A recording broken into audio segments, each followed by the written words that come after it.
Chapter 35. The Tape. The night of November 19th, 1994 settled heavily around me. The house was quiet. I had just showered, wrapped my hair in a scarf out of reverence, and climbed into bed to read the Quran. I'd made a commitment to read it cover to cover, just as I had with the Bible. I read for a while. Some of it was interesting, but I felt a little sleepy. I never know when it's really me feeling sleepy, or if the sleep being induced. I folded the scarf and placed it and the book on the nightstand, and I slipped into sleep. That's when the dream, or whatever it truly was, began. I was no longer in my room. I was laid out on a cold steel table in what looked like an underground chamber. The air was damp, metallic. The walls were shadowed and unwelcoming, more like a dungeon than a lab. It smelled like rust and stone. I wasn't alone. About 50 feet from me, another woman lay on a gurney, her body still but her eyes wide. A shadowy figure sat at the foot of her table, performing what looked like medical procedures, precise and methodical, almost clinical, like a gynecologist at work. And beside them stood a being. It wasn't human. Tall, bald. Its head was disproportionately large, with deep black eyes that blinked from the top and bottom lids. It watched silently but eagerly, like a scientist observing an experiment. An overseer paced in front of the room. Human? Alien? I couldn't tell. His presence was unsettling. Then, without warning, he stated, "We've got this one." I awoke with a fire in my chest. My blood was boiling with anger. During this time, I was still able to remember my encounters, to their dismay.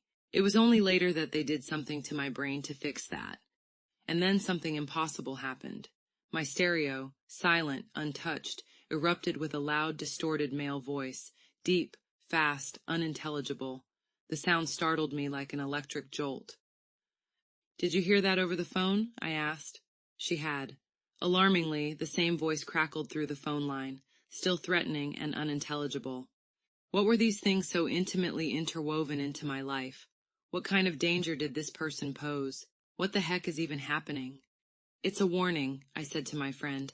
"I think they're coming back tonight." Not feeling so brave now, more like alarmed and confused, I ran to the security of my room. I rummaged through my things and found my small voice-activated recorder.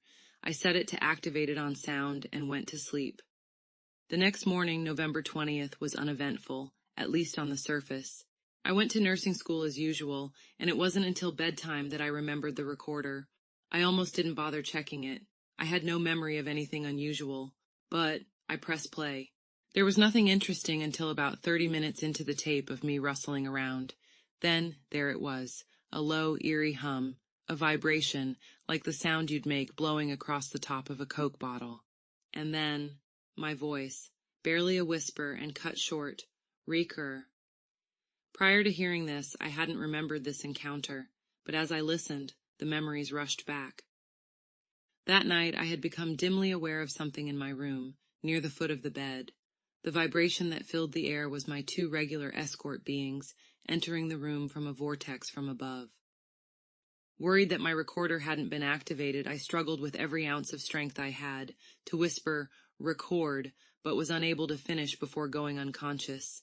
When I called my investigator, he said it would cost $600 to send the tape to California for professional analysis. I didn't have that kind of money, so I called my brother Troy in Tennessee. He had access to recording equipment. He cleaned it up and looped the sound. There it was, the vibration, and there was the barely audible whisper, undeniable. Something had entered that room.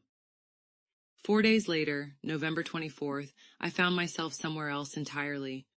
I was walking toward a table with 3 beings seated around it, much like a booth at a restaurant. To the left sat the one I knew, my authority gray. He leaned back in his chair with a calm and presence. Across from him sat 2 others. I couldn't look at them directly. Their appearance was revolting. My instinct was to recoil, to look away, but something inside me reframed their grotesque features as if they were patients with rare medical conditions. Maybe because I was in nursing school, maybe because I needed to see them that way to cope. Still, it was difficult. The atmosphere was neutral, informal. The one on the right asked the first question, his voice smooth but sharp. "You were underground the other night?" He already knew the answer. This wasn't a question.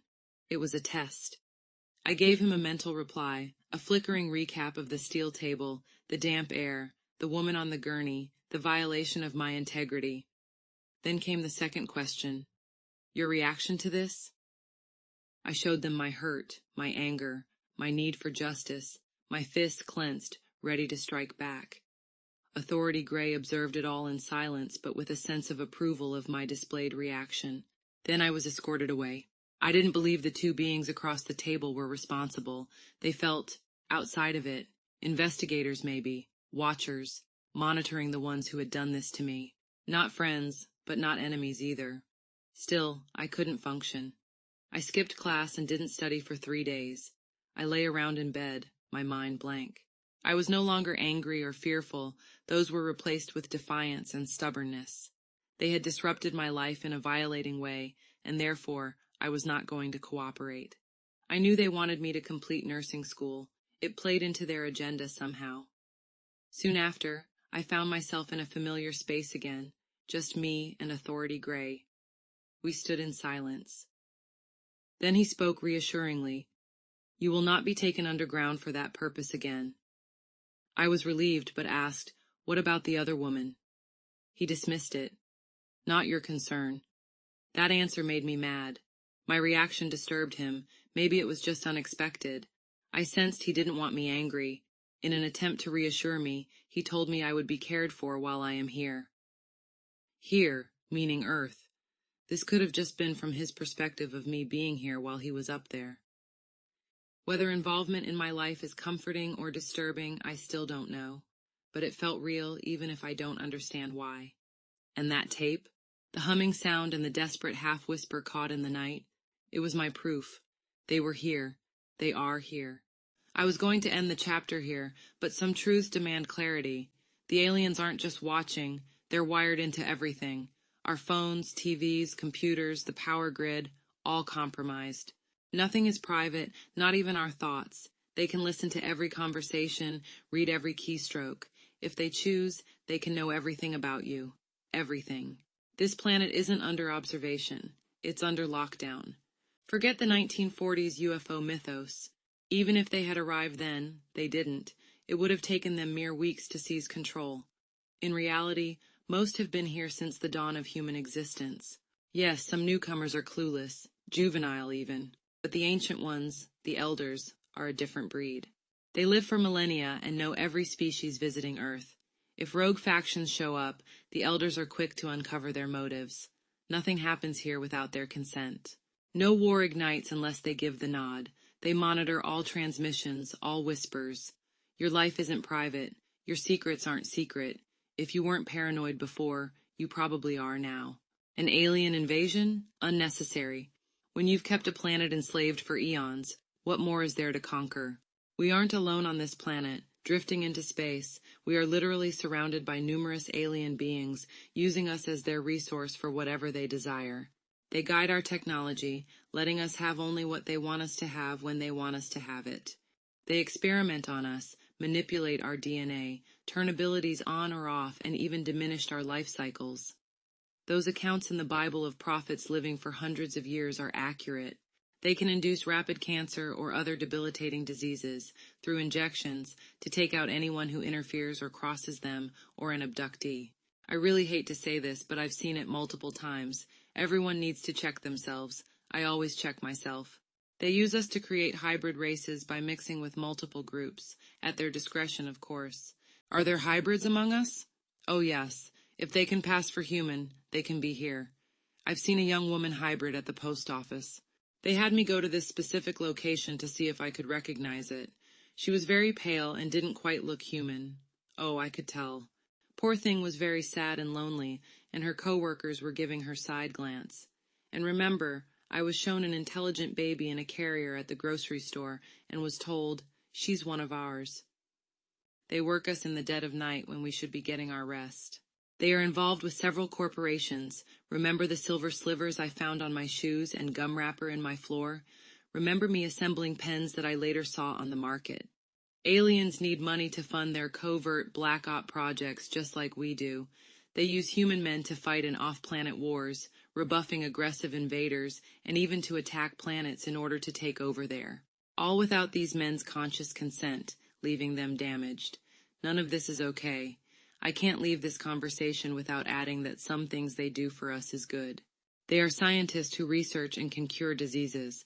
The question is, do they dole this out discriminately as they so chose, or will they release it for the entire public? They can clone humans, or anything really, and they can transfer consciousness.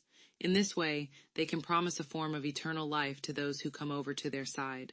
The transfer is not without its hazards. If an abductee or fighting men get injured and a program is jeopardized, that person's consciousness can be transferred to a cloned body.